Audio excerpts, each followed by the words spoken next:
Welcome back, Focus Learners. Let's jump right in today. We've got an explainer based on some really fascinating source material by Shui Fang, and we're going to examine a habit that is completely, totally normalized in our everyday lives. Seriously, it's something we all do. It's probably something you've already done or experienced today. But, as our source material reveals, this totally common everyday habit is actually a highly destructive force. We are talking about complaining. Okay, let's dive into this. Have you ever pictured exactly how a day or a project or even just a simple conversation was going to go, and the reality just completely clashed with your imagination? Things just didn't go as expected. Well, what do we typically do in that exact moment? You see, the gap between our expectations and reality is where a very specific emotional reaction is born. The source material actually defines complaining incredibly precisely. It says, complaining happens when you unleashed dissatisfaction, either implicitly or explicitly, upon the people you think are the cause, just to express grievances and anger. The key takeaway here? Complaining is not passive. It's an active, deliberate expression of anger directed right at someone else when things don't go your way.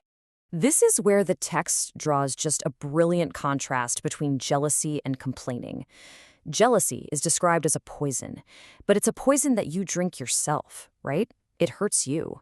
Complaining, on the other hand, it's a poisonous arrow. It's a projectile. It is an active weapon fired outward, and it strikes the people closest to us, our spouses, our colleagues, our families.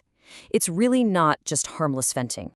So that brings us to Section 1, Casualties of Complaining, or what the text calls the mistreatment of spirit and soul. Let's look at the actual severe relational and psychological fallout of firing these poisonous arrows in our everyday interactions. Think about the phrases that hold up a mirror to our own domestic lives. Something like, "Why are you always so irrational?" It sounds casual, maybe something tossed out during a really mundane argument over the dishes or the budget. But make no mistake, this is the arrow in flight. And then the barrage keeps coming. I have told you again and again, but you would never listen.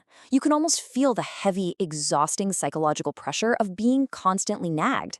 It's a relentless volley of arrows that just starts to completely wear down the emotional defenses of the person on the receiving end. Then the interrogation hits. Why can't you draw lessons from past mistakes? You are making the same mistakes again and again. When these words are fired repeatedly, the source material notes that it literally tortures the recipient. It prevents them from living a life of their own style and boxes them into this really tight corner of constant failure and scrutiny. And finally, the ultimate shifting of blame. It's all your fault. If it were not for you, should things have fared so badly? This relentless barrage takes a massive psychological toll on relationships. The text even notes that the more civilized and educated people are, the deeper these specific types of relational arrows actually hurt. So, the crucial point is, what actually happens to the victim of these poisonous arrows? Well, the consequences are devastating. A distorted mentality, an inexplicable loss of temper, a complete loss of confidence in the future.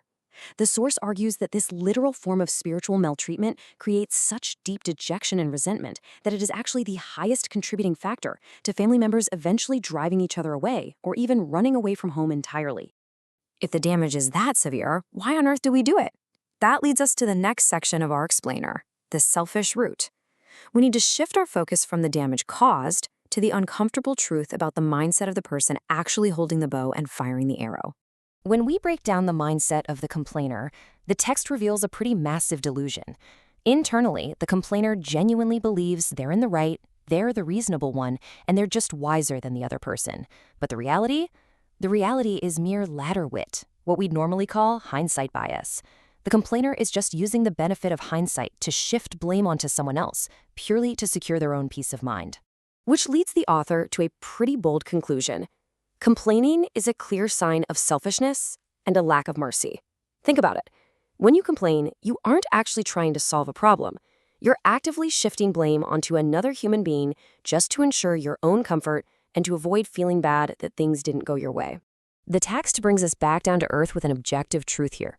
Think about your own life. Everyone, you, me, your spouse, your coworkers, we all have strengths, weaknesses, and difficulties. There are times for all of us where, the spirit is willing but the flesh is weak. Something that's super easy for you might be incredibly difficult for someone else. Because these objective difficulties exist for literally everyone, the author argues that what we actually need is mutual understanding, not punitive selfish complaints. So how do we stop firing the arrows? Well, the source material offers a massive philosophical zoom out, moving us from grounded domestic psychology into high-level spiritual philosophy. Let's look at the game of life through the perspective of a solitary traveler. The author introduces a fascinating spiritual prerequisite. According to the text, to reach a beautiful, heavenly future, referred to here as paradise or the thousand-year world, one must absolutely abandon all jealousy and complaining. It states clearly that anyone engaged in self-cultivation simply cannot reach a higher spiritual plane if they don't get rid of this toxic habit. And this brilliantly illustrates the cosmic concept the author really wants us to grasp. Man is a solitary traveler. Everyone should bear consequence for everything he does. In the grand scheme of things, we are solely responsible for our own journeys. Therefore, complaining against others isn't just selfish. On a philosophical level, it's entirely unreasonable. Once you really internalize that you are a solitary traveler, your entire perspective shifts. Instead of grievance and anger, the author asks us to feel a sense of deep gratitude. How wonderful it is to have someone accompany us on our journey of life. If we are fundamentally alone in bearing our consequences, any companionship we have, flawed as it may be, is a profound, profound gift. Which brings us to the ultimate perspective. The author zooms all the way out to view life itself as a game. From this vantage point, screwing things up, it simply doesn't matter. The true purpose of life isn't perfectly executed plans. The purpose is joy, happiness, freedom, and blessing. When you view life as a game with joy as the ultimate goal, everyday petty complaints instantly become meaningless. I really want to let this profound final thought directly from the text sit with you for a moment. A happy and joyful person has only one reason to be happy, but an unhappy and depressed person may have thousands of reasons to be unhappy. If your goal is to find reasons to complain, believe me, the world is going to give you thousands of them. But if your goal is joy, you only need one reason to choose it. We've explored the immense psychological damage of complaints, the selfish hindsight that fuels them, and the solitary, beautiful journey of life that renders them completely unnecessary. So, I'll leave you with this question. Tomorrow, when your expectations inevitably aren't met, will you keep firing poisonous arrows at the people traveling beside you, or will you put the bow down and just enjoy the game?